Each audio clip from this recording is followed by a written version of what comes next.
un banc d'optique, on a placé un objet lumineux, une bougie dans ce cas-ci, une lentille convergente, ainsi qu'un écran.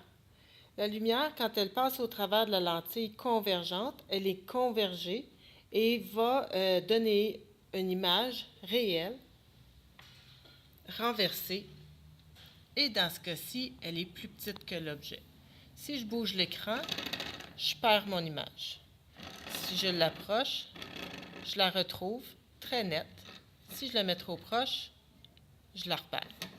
Je trouve une image réelle, renversée, plus petite que l'objet à cet endroit précis.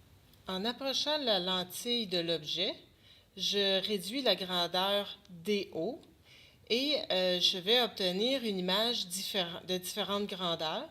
Quand l'objet est proche de la lentille, on a affaire à une image réelle, renversée, mais plus grande que l'objet. On voit ici que l'image, c'est une image de la flamme qui est beaucoup plus grande que la flamme elle-même. Lorsqu'un objet est si loin de la lentille qu'on peut le considérer comme étant placé à l'infini,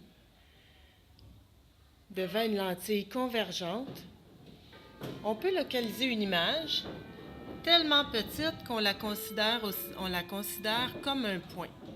Et ce point-là, il se place exactement au foyer.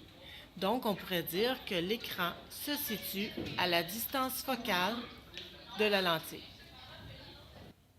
Quand l'objet se situe très près de la lentille, c'est-à-dire qu'elle est plus proche de la lentille que le foyer de la lentille, on ne trouve pas d'image sur l'écran.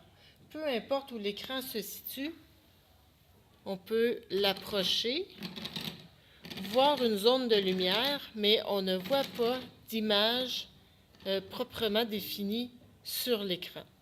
Pour localiser l'image, il faut regarder au travers de la lentille et voir de cette façon-là une image virtuelle, droite et plus grande que l'objet.